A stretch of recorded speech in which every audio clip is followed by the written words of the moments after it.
How about we try smashing with big friendship? Fresh and Buds now. Fresh and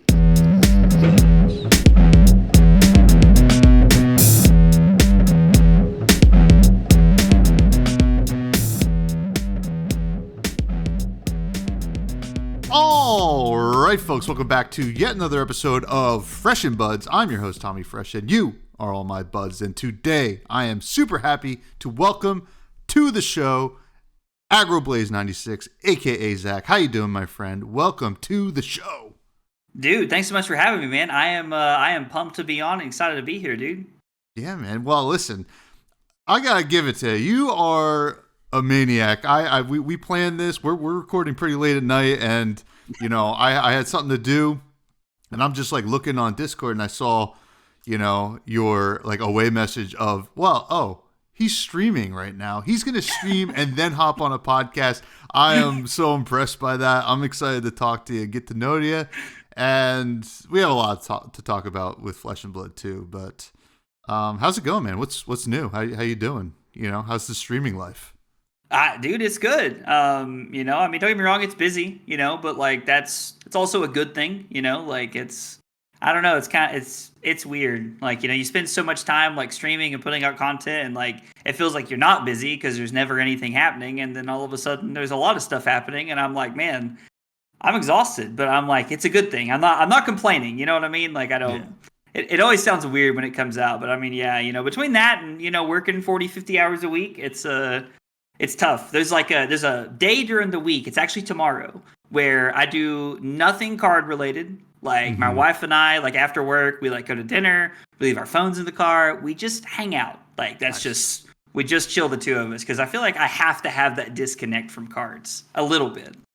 Yeah, it's important, you know, especially like, you know, just like regular job stuff too. It's like sometimes it can be even tough to just like get revved up to do the content thing, and yeah, you got to have those days set aside. So that's awesome to hear. That's very smart to do. Sometimes I feel like I get to do that a lot personally, and then sometimes it feels like I haven't done that in like 2 weeks. What am I doing? Yeah, like, exactly. Texted Lady Fresh. I'm like, we got to do something this Friday. But hey, let's get to know you. This is the first time on the show for you. Hopefully, first of many times if you have fun. I know I'm gonna have fun, but when I have somebody new on the show, we gotta get the origin story. So okay, where did TCGs come into your life, and then eventually Flesh and Blood? Yeah, so first off, I'm going to say I think we're going to have a great time. I have a very good vibe feeling from the start of the podcast and chatting with you beforehand. Card games actually came into my life in a very, very weird way, to say the least. Growing up, like my family was like, you know, sports, basketball, baseball, football. Like it's just like, you know, like my parents played college sports, and it was like that was like the whole thing that we did growing up. And then when I got into college, I tore my ACL right before I started like college playing basketball, and I couldn't really do anything for like, you know, a few weeks. And so we went to our local game store to look for a video game at the time, me and a couple of my buddies. And they gave us those like Magic, you know, like starter deck things they give you, like free to play or whatever. Mm-hmm. And we spent the next like 48 hours sitting at my mom's kitchen table screaming at each other, trying to learn how to play Magic. And I played Magic for 7 years competitively. And I was at like what they call like an open series for Magic. I don't know if you've ever played Magic or anything before. And I was 5-0.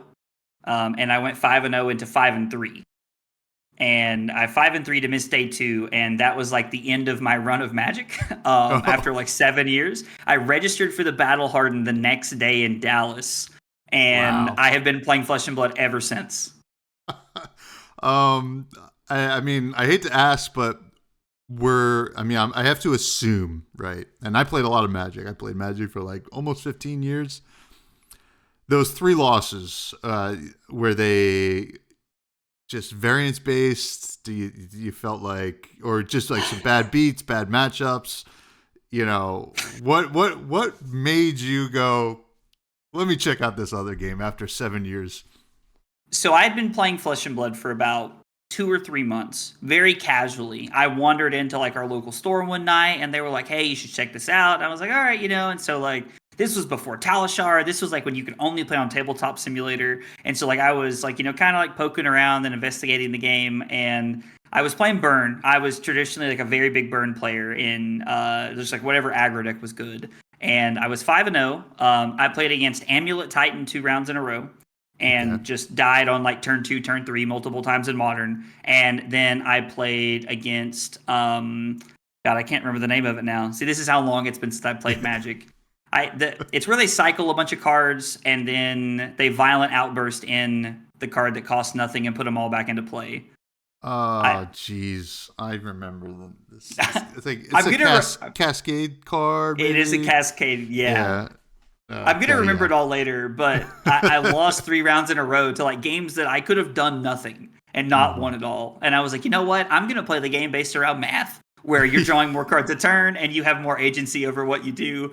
And I got waxed in that battle hardened. I had no idea what I was signing up for. I think I went like 1-6 in the battle hardened, but I had a blast playing all day, and everybody I talked to was super nice. And so like it was a great experience for me to start with.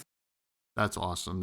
Yeah, I mean, I could definitely relate to your end run with Magic, but I can also relate to the 1-6 and still having a blast in Flesh and Blood, because it is, I mean, like sometimes like, the losses can get to you in any game, but there is something about learning a game and like kind of getting, your ass kicked a little bit and just being like, okay, right, I can see there is a path here to kind of learning how to be on the other end of this, right? Mm-hmm. And I think that's kind of the beautiful thing about Flesh and Blood, which is great to hear. Now, AggroBlaze, you said you played Burn. That makes everything's kind of coming together here. If you've played Magic, the story starts to make a lot of sense to you. Yeah. Now, content creation and streaming. When was that like something you decided to just jump right into as soon as you like got into Fab? So I actually made Magic content for a year before I ever started making Flesh and Blood content. I will never forget it. We were my now wife and I, we were dating at the time. We were sitting around in our apartment, and I was playing cards on my laptop all the time while we watched TV, and I was playing Moto and all that stuff. And then she was like, "Have you ever thought about like streaming?" And I was like, "What?" And she was like, "Not to be weird." She's like, "You talk all the time." She's like, "You play cards all the time." She's like, "Why not do both?" And I was like, "Huh, I guess that's weird. I never thought about it." And I never really got much traction, like doing Magic. I think just a much bigger pond, I feel like, at the time. And when I started playing Flesh and Blood, I did a couple of videos here and there, and there was never really any movement. But we started playing Flesh and Blood when I dropped Magic completely, because I was like, I just, if I'm going to play this game, I don't want to stop making content.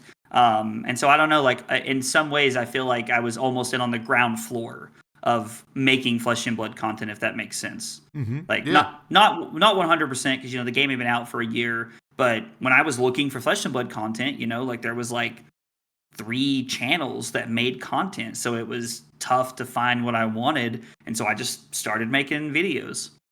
Yeah, I mean, it's kind of like how a lot of us started back then, right? We just like, well, there's some stuff out there, but maybe it's not exactly what we wanted, right, out of it. Exactly. Or like even just like maybe it is a little bit of what we wanted, but there's always room for more, which I think is great, and kind of paves the way for more people, which is really cool. Now, streaming in Flesh and Blood is I think definitely an untapped well of potential, right?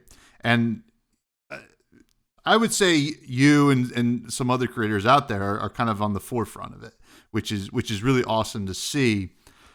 Where do you think it could go? Do you think that maybe some more content creators should consider a little bit more of it? I know that we get a variety of kinds of streams, whether it's just discussion or just gameplay, or even some, box breaks is a big one, still. where do you think we can go from here? So I would love to see more people streaming. It's always a very interesting conversation because I've had people reach out and ask like, oh, like, how did you set this up or how did you do this? And I tell everybody, I'm like, I learned by watching YouTube videos like everybody else did. I'm happy to show you what I know, but it's like, I'm not this genie. Like, like I found videos on YouTube and put them into OBS and that's just what works. So I tell people, I'm like, you should stream, like do not worry about competing or anything else. Like everybody loves this game. We all want to watch more content. So, like I don't, Lupine Fiasco, John, he recently started streaming, this past week. And I love to see that, because like John is someone who started making content around the same time that I did. And we were both doing gameplay and we've always been like roughly the same size, like channel. And so it's so cool to like see him also diving into that and getting into it. It's really cool. It's so hard to say like where the game could go. And I have a very, what I would call aggressive stance about Flesh and Blood in general. I think that within the next like 4 to 5 years, like I think this could be the biggest trading card game on the market. Like I think we have the ability to like pass Magic and like, I mean, I don't know, like, Magic and Pokemon are like, household names. They have been for the last 30 years. But I think that Flesh and Blood has done such a good job. Like LSS really caters to the game and the players and like really all sides of the game. And the game is so fun for people who are tired of just getting like, cheesed out of games because they don't draw a third land or because of this or that. And so the game has so much potential to go. And like, if you're thinking about getting into streaming, I would tell you, do it. You probably have an idea or a niche that somebody hasn't thought of. There's just not enough people out there making content. So I think live streams should, yes, would be my answer. Yes, please, more. Well, that is a very aggressive stance, and I don't necessarily disagree. I would push back that maybe, definitely, I would say the largest competitive TCG, or in terms of competitiveness, right? Because I think we're already there, right? Because I think we have the most vibrant competitive scene, right? And it can just only grow from there. Today I work out on the road, so I took some time because I had to pick up some cards at my LGS, and I was like, I gotta type up something on my laptop, so I'll just hang here. I'll get some work done, and then I'll leave. And while I was there, people are just still coming in and like asking for Pokemon cards, right? Like all day, right? I think in collectability stuff, we have a ways to go, but maybe we don't want to be in there because I think collectability and sometimes the competitiveness is some friction there for players. I think because sometimes prices get a little wild and people complain about the prices of every card game, but that'll never change. Yeah. You'll never please everybody. I definitely think that collectability and like, a good OP scene to some extent are kind of like oil and water. They just don't mesh, unfortunately, very well. And I feel like, Pokemon has become like a collector's paradise as far as like games are concerned. It's kind of just how I see Pokemon. Maybe that's because I've never really played enough of it. But I do agree with you that Flesh and Blood has the best like, OP scene that I think there is in the game. Like old school Magic, like, 2012, 2015, like Magic, that was where I fell in love with the game. I think that's where a lot of people did. And now you're getting that same feeling, but, in a card game that feels like you're, more rewarded for making good plays and being a better player than your opponent for putting the time in. So you put all those things together, I 100% agree with you. If you add that and the amazing coverage that Ethan, and like his whole team does, like, I think there's an argument that we're probably already there, like you said, at the best like OP scene. Yeah, no doubt. And like, LSS, this is their ball to drop, I would say, right? Because the ball's in their court, just keep playing the right way. And I don't know. I was there when people were saying that this is broken, like original Briar, and like people were like, this is just like, how can they come back from a hero this strong? And then Starvo, how can they come back from a hero this strong? And then Fi with stubby hammerers, how can people, they keep coming back. they make the adjustments. People, have knee-jerk reactions. So I have faith in them. Now, you got to be a part of something really cool that they just did, the creator grant. And, that was a really cool opportunity, something new. How was that? That's, you have a very unique experience here. It was really cool. When they messaged me, they emailed me and said, "Hey, you're one of the 10 people we've selected. We'd like for you to apply." And there was this whole application. There was a lot of things to answer. And to be fair, I'm glad that they were vetting and asking questions, because you just don't want to give away money, if people don't have an intent for it. And I didn't know I had won. I was asleep. And I remember my phone was blowing up. Everybody always makes fun of me. I leave my phone on loud because I have siblings and I'm always worried they'll need me in the middle of the night or something. They're all in that high school, college, party range. And I'm I would never forgive myself if they needed me in the night. But, when I woke up to my phone, hundreds of messages, which is I'm not complaining. I'm very grateful that many people wanted to be supportive, but it was a very overwhelming feeling to wake up because it was man, this is so cool. Damn, I got to go to work. So it was very back and forth, but honestly, I'm very grateful. I'm very happy. I'm glad that, the wonderful community that we have and that LSS, see the potential that I bring to the table, because I feel like all of the people that make content are one of a kind in their own way. And I think that's what makes everybody's content so interesting. You never always get the same thing, no matter what you're watching or who you're with. So it's really cool. Yeah, no, it was cool to see you and a couple of the other creators get tapped. I mean, it was a really cool experience.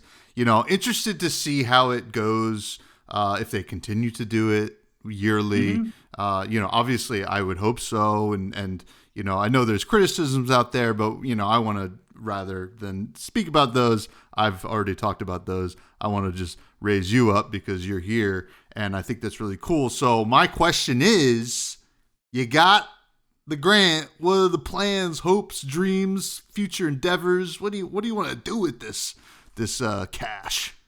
So I'm going to tell you the same thing I've told everybody else. And I think people think I'm lying, but my wife does all of our finances. My wife is an accountant by nature. And she's I call her the head accountant at her job because it's basically what she does.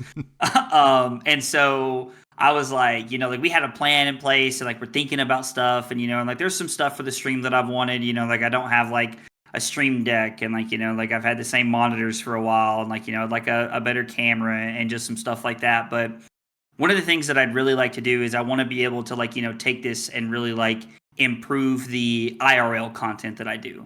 I'd really like to be able to improve when I'm at Philly or when I'm at big events, the kind of videos I'm able to put together and the kind of things I'm able to do. And so with this, extra help and support, it feels like I'm going to be able to put all of this together and, really just do it all the right way so that we're bringing this high level content. Because when other people get into our game, that's what I want them to see. Mm-hmm. I want them to see all of the high level content, that we've come to expect from all these really great creators we have in the community. And I feel like the more that we could add to that, and if I'm doing my part by using this money to be able to push us into that light, then I'm not only doing a justice for myself, but I'm doing a justice for flesh and blood in general. And that's what I'd like to see happen.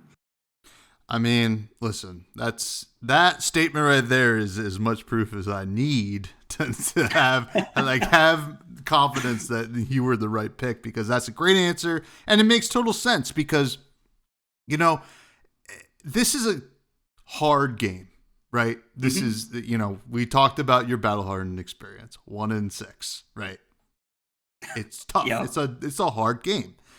And we want new players especially to land in a soft net via content.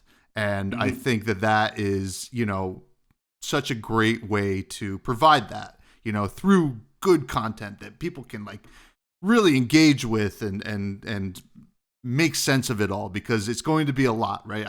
I've been a new player in this game. I've witnessed new players in this game, and it could be a lot, right? So to have that kind of experience when kind of, starting to scour the internet for videos and stuff like that it's important. So no, awesome answer, but kudos to you, my friend. It's very cool. Now, we do have some really important questions, some actually really hard-hitting journalism that I need to get into.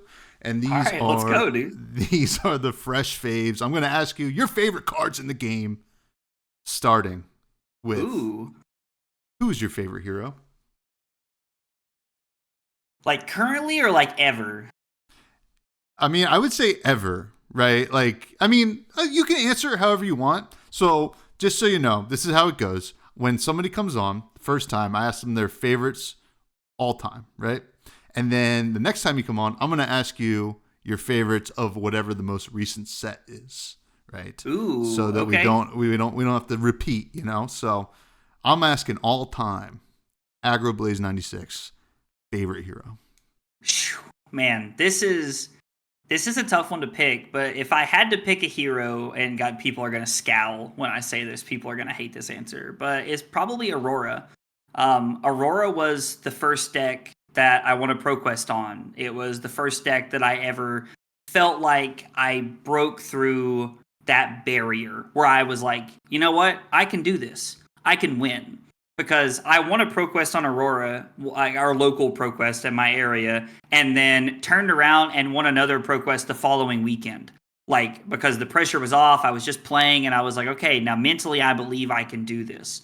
And so I think it would have to be Aurora for me. It was like just that I was on her from week one, like when the set released. I was in a rhythm with that deck that, I think some people struggle to find when they're playing any card game. So it's a fine answer. It's a fine answer. We didn't have a lot of time with her. I'm sure that the next iteration will be hopefully less powerful, but or less popular. It's still up in the air whether she was just too powerful or too popular. I think it might have been too popular, but that's because she was cool. What is your favorite weapon? Ever? Ooh, Ever. Man, this is so cool. My favorite weapon ever has to be Miller's Grindstone. Okay. And it's not because of how broken it is or because of how like insanely powerful it is, but there is a moment when your opponent says like no blocks or block 3 and they take 1 where like my heart drops when I'm like, God, is this a test of strength? Is this a trounce or is this like an 8? Am I going to win this and mill something? And it's like, your hammer going from 4 to 3 would be backbreaking over the course of a game for a Guardian. So like that moment where your heart drops and I'm on the edge of my seat, that is just a rush that I'm chasing. I mean, listen, I think Clash is a great mechanic. I think it's so fun. And even right now, right? Because like KO's, and we're going to talk about it, but like KO is pretty popular, right? Mm-hmm. And playing more Clash than perhaps he ever did. And when they flip the Blood Rush Billows and you flip your like, whatever 4 attack card, and you're like, I get the vigor. Things are good, and the same experience I like in Miller's Grindstone. You do really roll the dice on Miller's Grindstone because you're like, I don't want to lose a card. That sucks. But it feels so bad to have to like break a gold to reclash off of a hammer. Like it feels so bad. But man, that split second. It's just so worth it to me. Yeah. Oh, man. That's a great answer. Now, what is your favorite equipment? My favorite equipment? Mm-hmm. That's interesting. My favorite equipment is probably Crown of Seeds.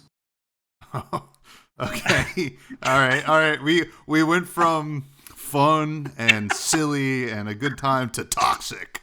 Yeah, Explain I know. yourself. Listen, I'm all over the place when it comes to stuff in this game. When I came from playing Magic, all I did was play aggro decks. Like, it didn't matter what was good. I played the best aggro deck in that format. And so when I moved to Flesh and Blood, I was determined. You're not going to be a one-trick. You're going to play different things. You're going to play the best deck.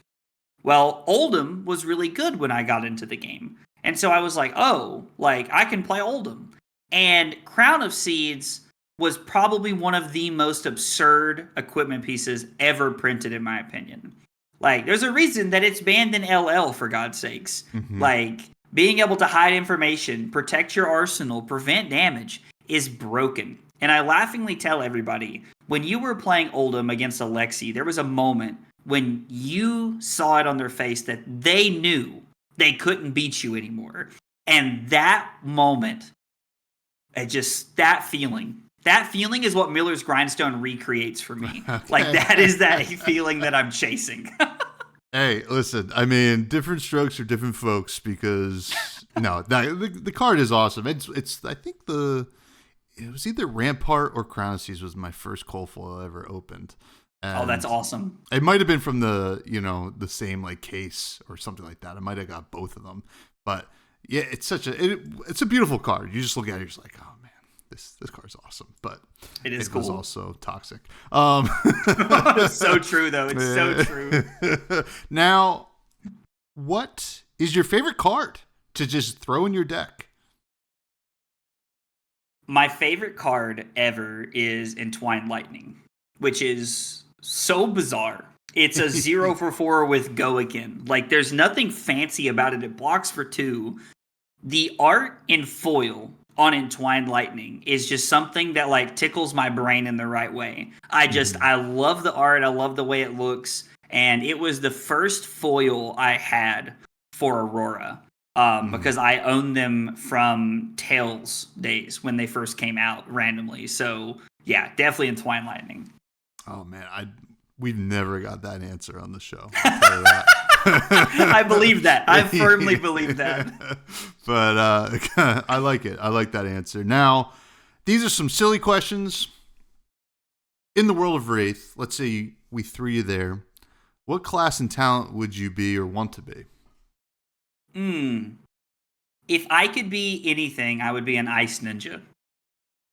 Oh, because it fits all of my favorite things. You get to be an aggro deck, and you probably get to be the most toxic thing ever created during Flesh and Blood. Like, just like disruptive, like aggro attacks is just insane. I've always imagined like a Kodachi that gives out frostbites, or like an Edge of Autumn that gives out frostbites. And I'm like, yeah, I would say exactly. Like, that look is exactly what makes me love it. Yeah. I mean, it would definitely have to be Edge of Autumn, or like you can't have two one-handed. I don't know. Maybe they could. There's no world they ever reprint Winter's Will text on an Edge of Autumn. Like, that would be absurd. But the Ice Ninja just seems like it would be cool. I've always wanted to play Icequake in like Phi, for example, but they don't exactly mesh. Yeah, no, not exactly. Now, what, in your estimation, Zach, is the greatest set of all time by whichever metric you want to judge it on? Ooh, interesting. I think, like, man, I guess if we're just going to go off like raw power, it has to be Tails. Like, I mean, the set was just absurdly broken. Oldham, Briar, Lexi. Was there anything else, or was that it? Those were the three.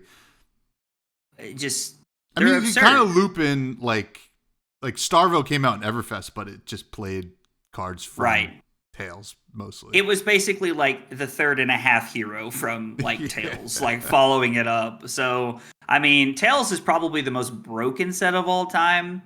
I think my favorite set of all time was, and this is a very unpopular opinion, was just for limited purposes only, was Bright Lights. Okay. All right. Yeah. Everybody hated that set. And I get it. It didn't do what we wanted it to do for Dash and for and other things. But that limited format was so much fun because you could draft like Control Dash IO. You could play like Fatigue Max and set up over the course of the game. Like, and some of the cards blocked for 2 and they were weird. Like, so I don't know. Like that limited set felt like peak draft to me. I don't hate that answer at all because I was a little bit of a hater when it came to bright lights because I just don't really like the mech kind of aesthetic, right? But playing the limited, I did really enjoy. You're just like, whoa, these decisions are crazy when you're drafting, and you're just like, oh my god. But yeah, I mean, not the most unpopular opinion. I mean, some people like hate Mistveil with a passion, and you know, and Mistveil was a set of all time. It was. I am a firm believer and that card players like to complain. Like people just like to complain, and it's like it's just we're humans. It's how it goes. But Mistveil was broken, but I'm glad it was broken because I feel like LSS learned a lot from that about what they want from limited, what they want, from CC moving forward. And every now and again, you have to have something that's pretty powerful because otherwise everything's just boring all the time. So it's a popular opinion, I think, but it's definitely how I feel about it. Like I like powerful sets every now and again. Yeah, I think you do have to push the envelope on some stuff, right? And like, I think, and we'll talk about it in a sec here, but like Super Slam is an interesting case currently, I would say, and I wonder what will change. But it was the first weekend of a brand new meta.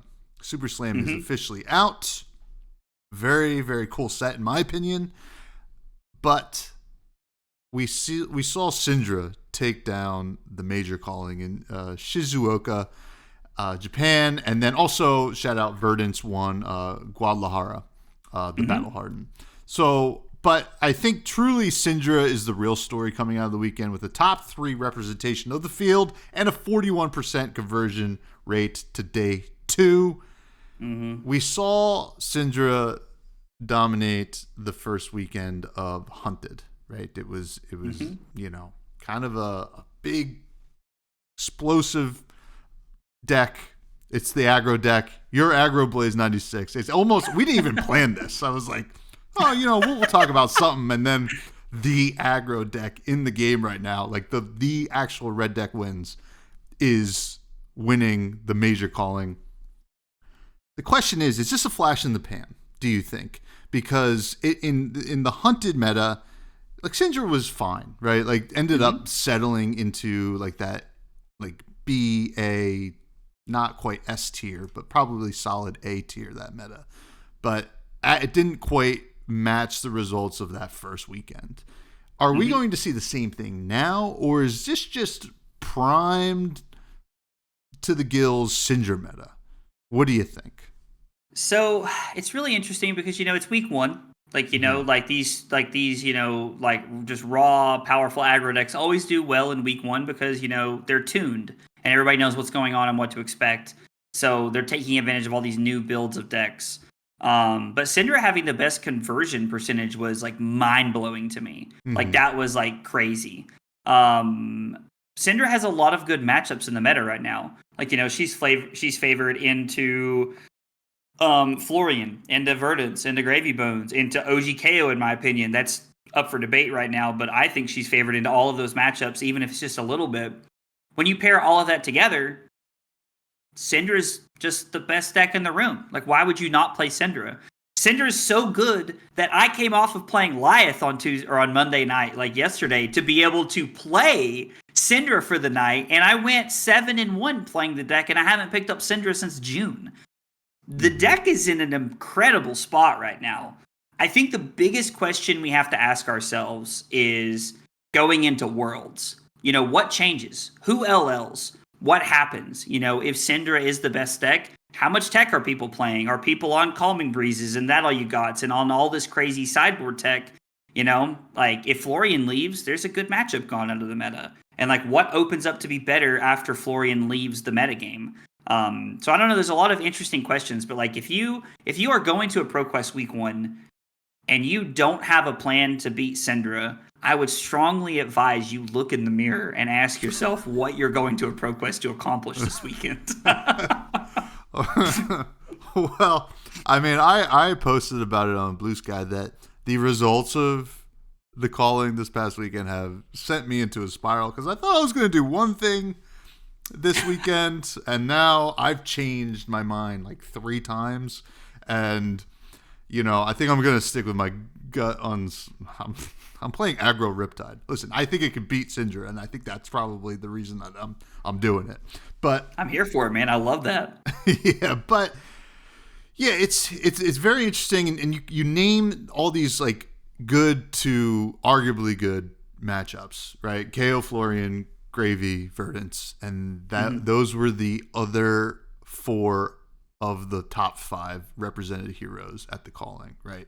Now, there is something to be said. It is Japan, which historically has had a different meta, right? Like Europe has typically a different meta, compared to stateside.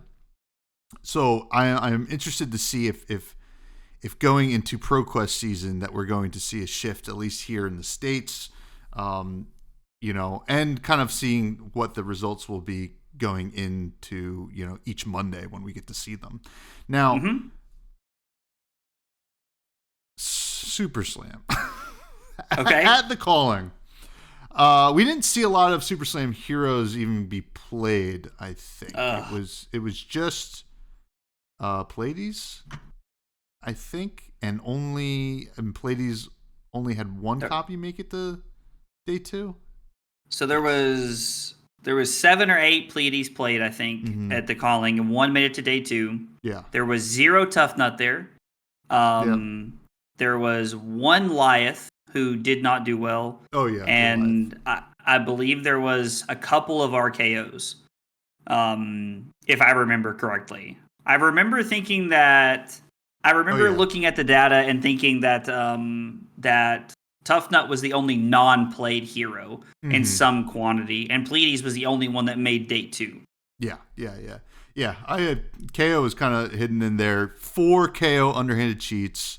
Yeah, 1 Lyeth, and then the 7 with 1 making day 2 for Pleiades. So I'm interested I don't know why at least 1 Tough Nut didn't show up. Kind of sad to me. I think Tough Nut's awesome. He would not have done well if he ran into a bunch of Cindras all day. So we would not be seeing Tough Nut on the day 2 column here. But I think there's some issues with these Super Slam heroes, specifically with the Earth heroes. I feel like the Earth heroes are really kind of hindering almost all of them, right? It seems to me like they all have decent game into these Super Slam heroes, and maybe I don't know about Cindra. I mean, I feel like Lyeth might be able to deal with it with like the being able to play Rampart efficiently. I'm not really sure. I don't have a lot of experience. I think you've played more Lyeth, and are we at a weird point with these Super Slam heroes where we might just not really see any of them, except for maybe Pleiades, see some serious competitive play for a while? So everybody I'm talking to is telling me, they're like, jump off Lyeth, like just leave it alone. It's not it right now. Which like I kind of see what they're talking about, but it's also been a week. Like I don't know how we could have determined that after like a week or a week and a half of like testing games and heroes. Pleiades has some very interesting builds. The up on a pedestal like loop where you're able to throw Cries of Encore like multiple times, like turns in a row, is very, very powerful. And Tough Nut will struggle into these aggro decks. I think like kind of like you're talking about. Like I feel like Tough Nut, is the Guardian Destroyer. Like just being able to block tall and do all these crazy things is really neat. So if Pleiades, Victor, Lyeth, like Valda become big decks, then maybe Tough Nut steps up and has a big place in the metagame. But that week 1 calling, I think most people, you have to be in my opinion, you have to be like a Lewis and Clark like kind of person. You have to be willing to venture into that gray area where you're not sure if it's going to work. Because I promise you, if I had showed up with my Lyeth build last weekend, it'd have been a disaster. I'd have gotten absolutely rolled by like probably everything in the meta. And so, I always tip my hat to people who are like, you know what? I'm going to play Pleiades week 1. I'm like, good for you. That's awesome. I wish all of us had that kind of courage. I'm currently thinking that over the course of ProQuest season, you probably won't see too many of these heroes win ProQuests. I think locally, like ProQuests are always local metas. You can expect to see whatever that person wakes up and wants to play that day. But I have a sneaking suspicion that at Worlds, we're going to see at least one of these heroes have a like breakout weekend. Maybe not take down the whole tournament, but I think there'll be. I think you can expect to see like RKO and Pleiades probably have quite a few copies in day 2. Hopefully this ages well. Not everything I say does, but hopefully it does. Clip it. And then here, wait, clip this. And I disagree. No, we'll store those away for later. But yeah, I think you're probably right. I mean, looking at the power level of RKO especially, and Pleiades, they could definitely do it. And also Worlds Weekend, we do have 2 CC Battle Hardens going on, which is also pretty cool. Weird. Yeah. Well, the first one just like sold out like immediately. So, I mean, maybe the calling should have been Classic Constructor, but I don't plan these things. But if you want me to, I can. Yeah, Tough Nut. I mean, golly, I'm waiting for the rest of my Tough Nut cards to come in the mail, and I was going to play Tough Nut this weekend. Okay. I am not this weekend. Maybe if things take a shift, I'll play Tough Nut in future weekends. But I do. You're right. There is a meta where Tough Nut is arguably the best meta call you could make, right? Like it's going to be, just super efficient that way. But moving on, the second best conversion rate was Gravy. Gravy still has it. It seems like, got to the finals, bashed through a couple Cindras to get there, right? This deck can still really do it. And this is after the bans. Is just, are we just going to have to deal with Gravy being top of the meta for the foreseeable future? Because it's hard for me to believe they'll ding him again with another ban. I said after they banned 6 Tipples that the deck was going to be fine. And everybody was like, not literally everybody, but a lot of people were like, oh, like the deck's dead. You can't win without Tipples. The deck's gone. And I was like, y'all are like just crying a little too early. Let's give it a moment. Like the deck's going to be fine. And I told somebody 3 weeks ago, I was like, there have not been a lot of Gravies on Talishar. And that scares me.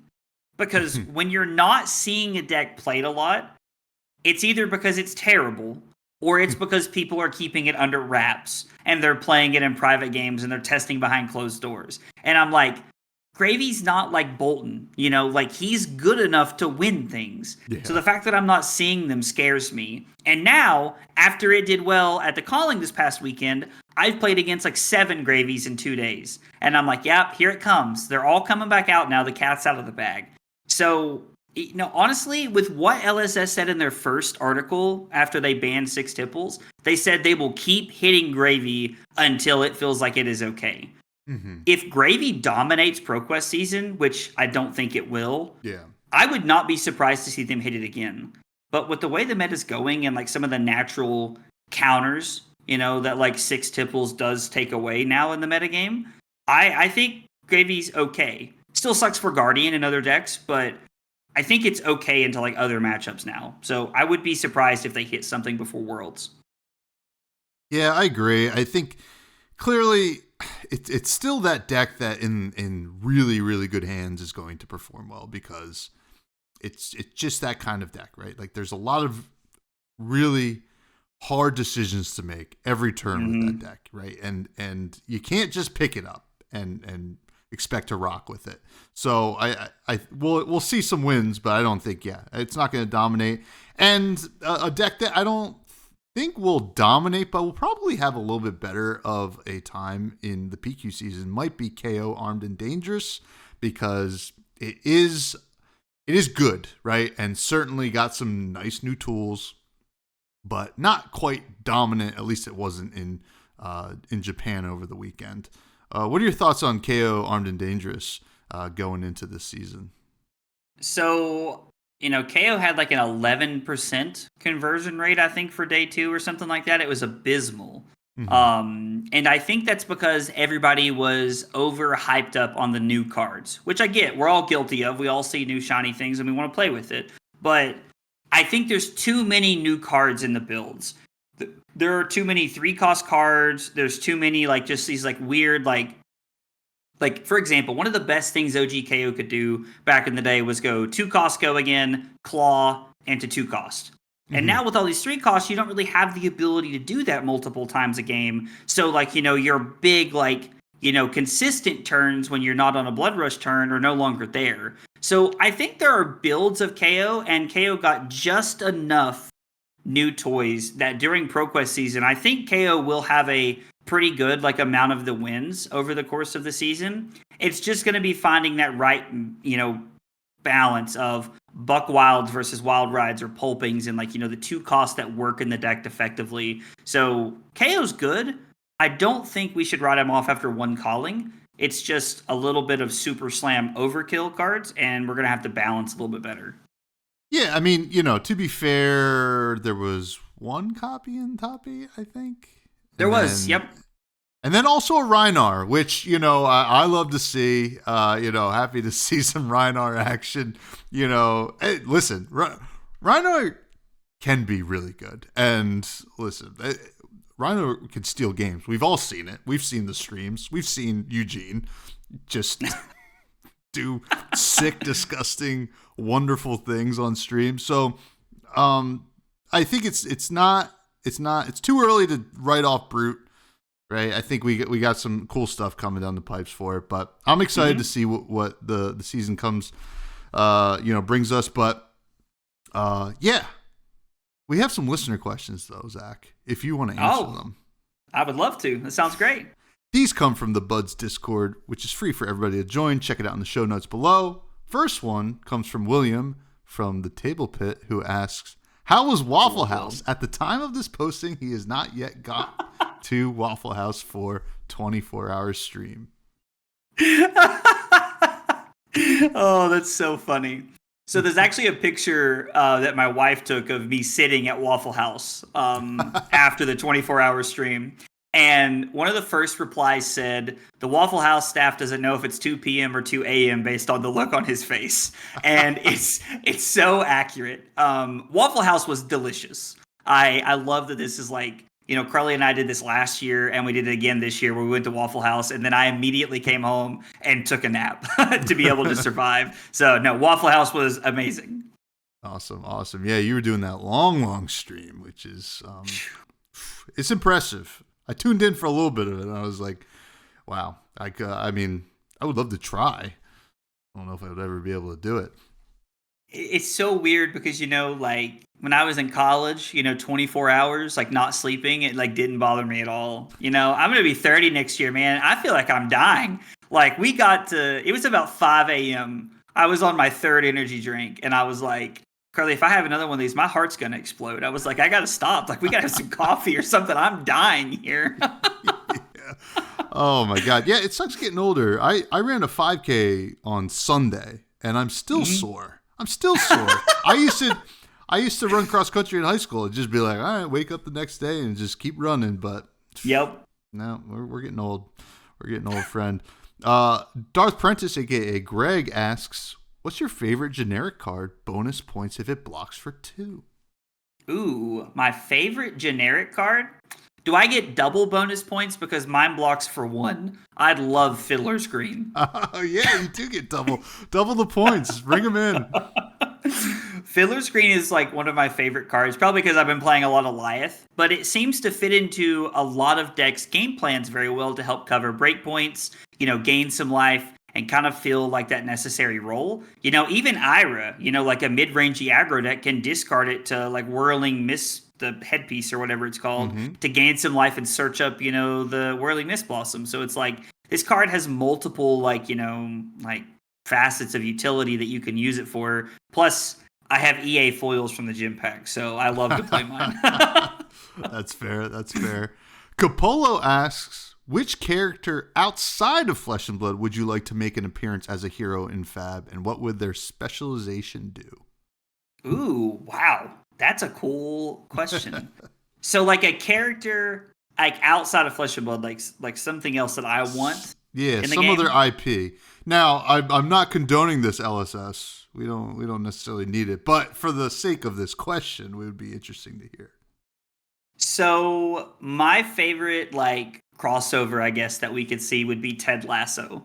Oh, okay. I love Ted Lasso. Like that show is like the perfect like blend of motivational and like real, like heavy shit that you have to think about, you know? And Mhm. that show, like, you know, when the show starts, I don't know if you've ever seen it or not, you know, he's Not very yet. upbeat, he's very personal, he's very happy. And like I walk through life very happy every day. It's just who I am.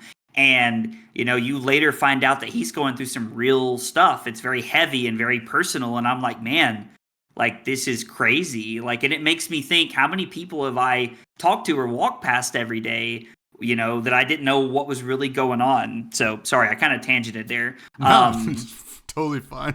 I would love to see Ted Lasso as a UPF character specifically.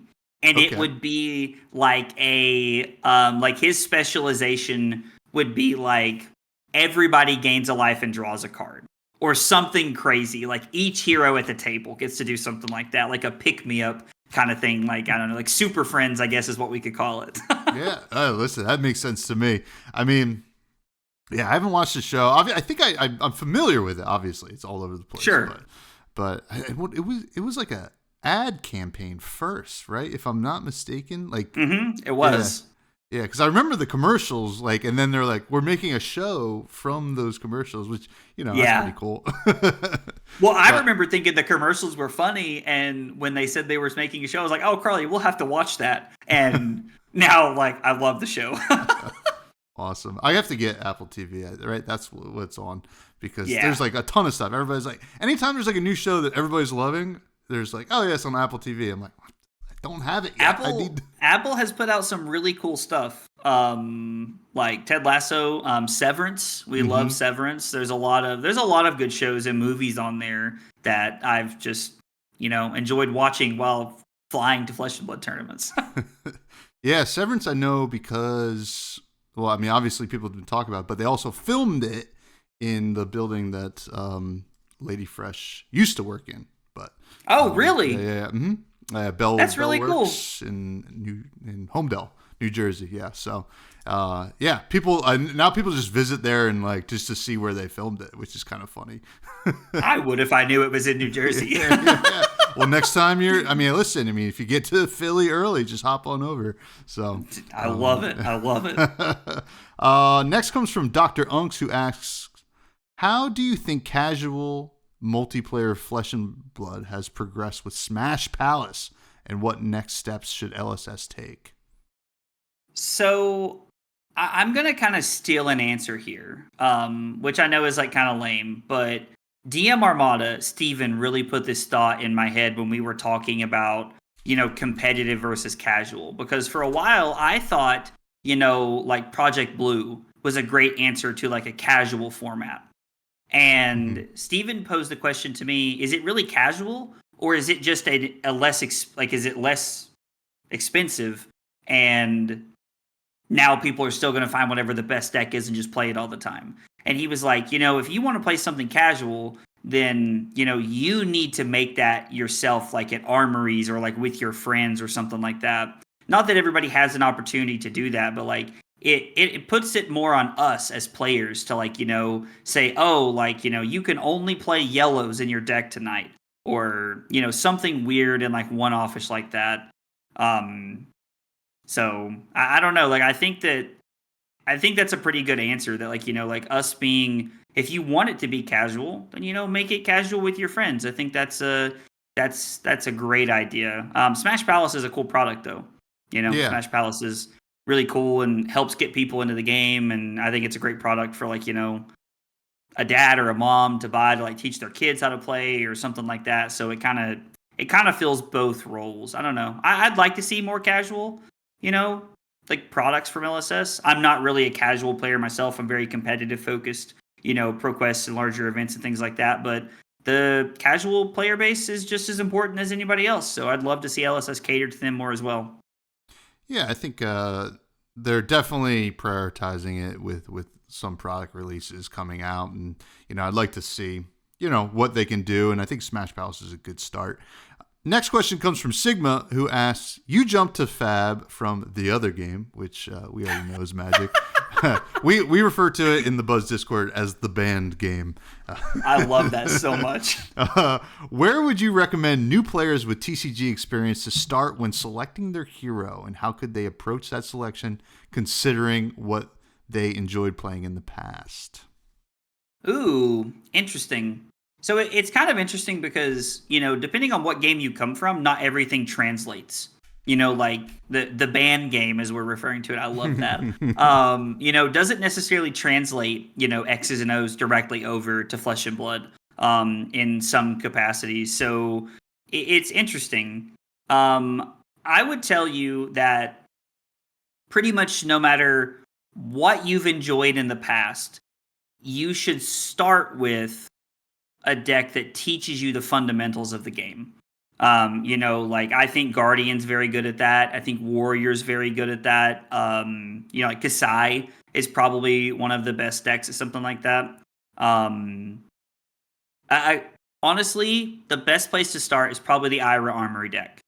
It does the best job of having these blocking things. You have defense reactions in the deck. You could upgrade it, for $100 or less and try to get a feel for things. But you also get this idea of what attacking looks like and how to force your opponent into awkward situations. So learning the fundamentals of Flesh and Blood is one of the biggest things, because I talk to new players all the time and they're like, oh, I'm trying to learn how to pitch stack. And I'm like, dog, you just started playing Flesh and Blood. I'm like, you're not going to pitch stack Kano. And that shouldn't be your first experience.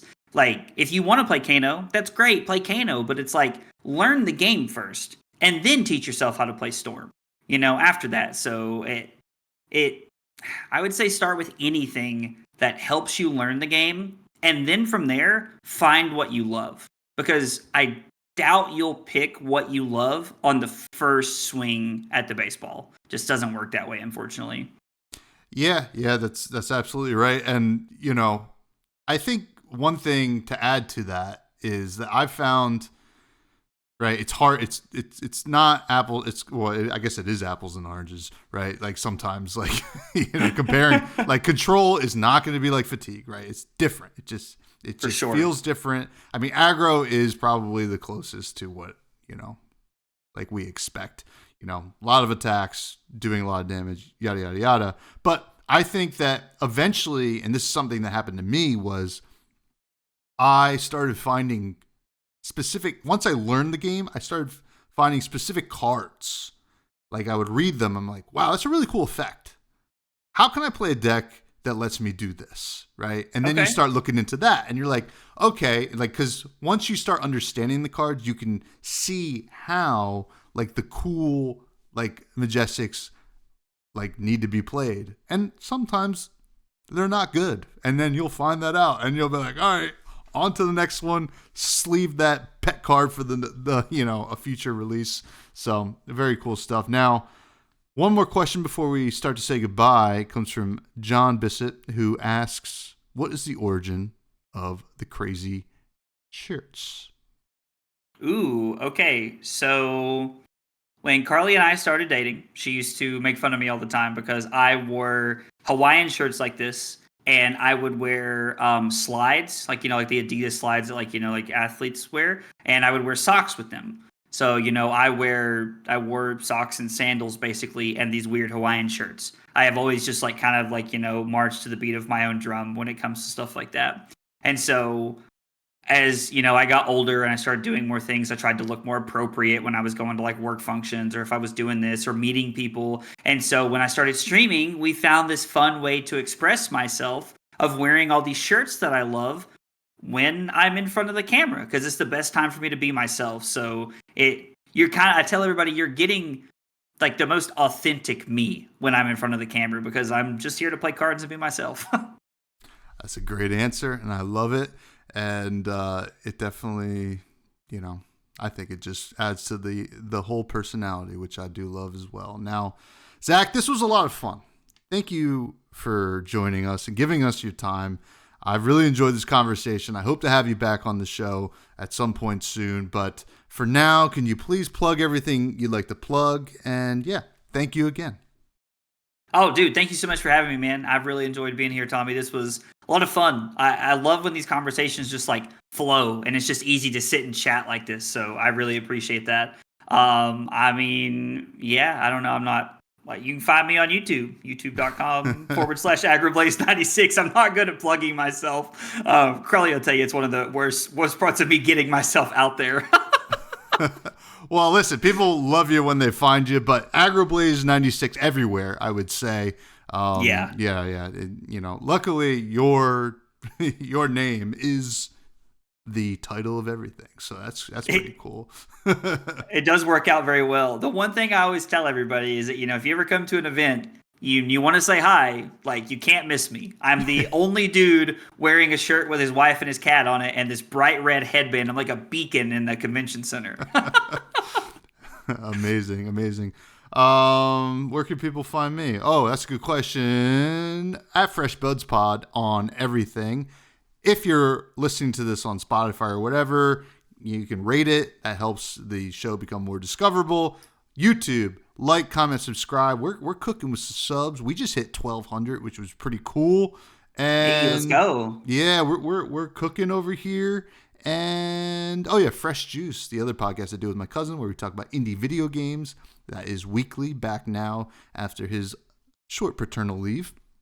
And finally, always like to talk about food at the end of every show, Zach. Ooh. But luckily, Darth Prentice gave us a food question, so I don't even have to make you, come up with something.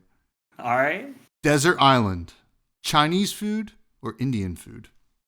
Indian food, no question. Love Indian food. Yeah. I mean, I have a soft spot for Chinese food. I worked in a Chinese restaurant for 6 years. Oh, wow, okay. Indian food, it is my, in the past 10 years has been, a constant. I had a butter chicken wrap thing tonight for dinner. It was so good. Nice. Yeah. Anytime Curly and I travel, or when we went to London and we went to Singapore, we do our best to look for food we can't get at home. Mm-hmm. And trying different Indian food all over the world has been this really cool experience we've got to have together. So Indian food's a slam dunk for me on this one. Awesome. And unfortunately, with all that talk of food, we don't have time for Charmer, but I'm sure we'll get to him at some point. Thank you, Zach. Thank you, everybody. Please stay fresh.